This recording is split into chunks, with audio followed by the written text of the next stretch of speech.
नमस्कार, आप देख रहे हैं न्यूज 9 भारत और मैं हूं आपके साथ अशोक चौहान। देश और दुनिया की तमाम खबरों पर आइए डालते हैं एक नजर।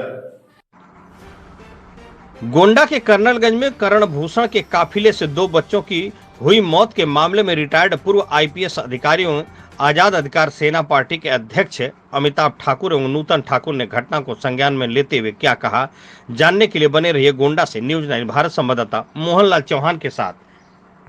सर, आज आप गोंडा आए हुए थे, क्या आने का उद्देश्य था सर? गोंडा आने का मुख्य उद्देश्य कल जो घटना घटी है उसमें क्या तथ्य हैं उनको जानना था। मौके पर पीड़ित पक्ष से मैंने और मेरी पत्नी नूतन ठाकुर ने जो वार्ता की उससे प्रथम दृष्टया पुलिस प्रशासन की भूमिका अत्यंत ही संदिग्ध और पक्षपातपूर्ण दिख रही है। कई बिंदुओं पर कमियां हैं। धाराओं का अल्पीकरण हुआ है। जहां यह गैर इरादतन हत्या है 304 आईपीसी का, वहीं 304 ए आईपीसी का एक्सीडेंट का मुकदमा लिखा गया। पुलिस एस्कॉर्ट फर्जी ढंग से एक वाहन पे लिखा गया, उस पर कोई कार्रवाई नहीं हुई। अभियुक्त तक फर्जी ढंग से प्लांट किए जाने की संभावना बताई जा रही है। उसके अलावा किसी भी प्रकार से जो वहाँ गाड़ी थी उसको सही ढंग से उसका कोई टेक्निकल मुआयना नहीं हुआ। हर मुद्दे पर अगंभीरता दिखाई गई। कंपनसेशन अब तक नहीं दिया गया। हमारी पार्टी ने, हम लोगों ने मृतक परिवार को 1-1 करोड़ रुपए या तो भारत निर्वाचन आयोग की ओर से या जो भाजपा के जो प्रत्याशी हैं श्री करण भूषण सिंह, उनकी ओर से दिलाए जाने की मांग की है।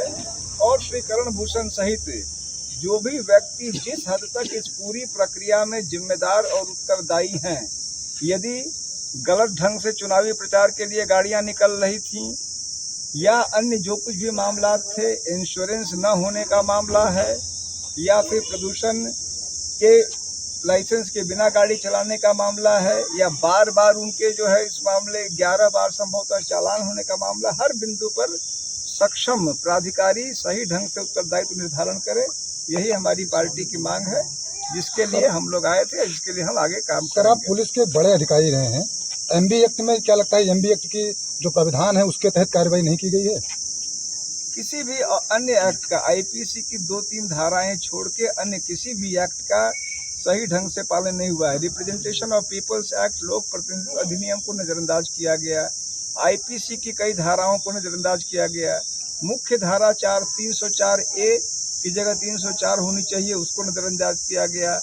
मोटर व्हीकल एक्ट की तमाम धाराओं का उल्लंघन हुआ, उसको नजरअंदाज किया गया।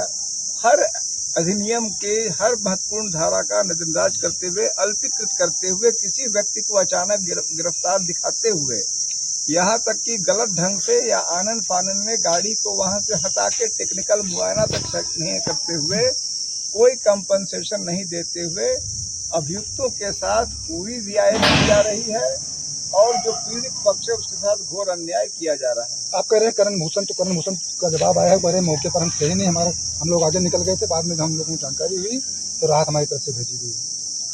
करण भूषण सिंह जी की यह बात प्रथम दृष्टया इसलिए सही नहीं दिखती है क्योंकि मौके के बताए तथ्यों के अनुसार जब 5 गाड़ियां वहां उससे कुछ देर पहले कर्नलगंज की बैरियर से निकली तो थोड़ी दूर पर ही छठी गाड़ी थी, जो मुश्किल से 100 मीटर 200 मीटर की दूरी रही होगी।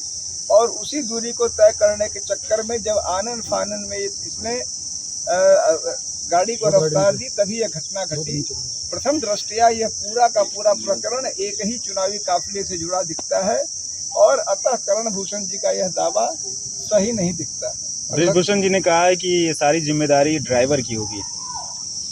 चूंकि ब्रजभूषण जी निश्चित रूप से स्वयं को एक कानून मानते हैं, तो अतः उनकी जो इच्छा हो, और मैं ये देख रहा हूँ, उतना ही नहीं, मैंने रास्ते में देखा और मुझे आश्चर्य लगा कि आज भी यहाँ पर आचार संहिता लगा हुआ है। पूरे रास्ते में करण भूषण जी का पोस्टर, बड़े बड़े पोस्टर मैं देख रहा हूँ कि हाईवे पे लगे हैं। अभी मैं प्रेक्षक से इस संबंध में भी मिलूंगा।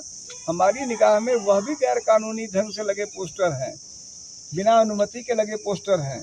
यदि इस प्रकार की स्थिति प्रेक्षक और डीएम के रहते यहाँ हो रही है तो निष्पक्ष चुनाव हो, वह भी अपने आप में संशय का विषय है। डीएमएसपी से आपकी मुलाकात हुई, क्या कुछ बात हुई?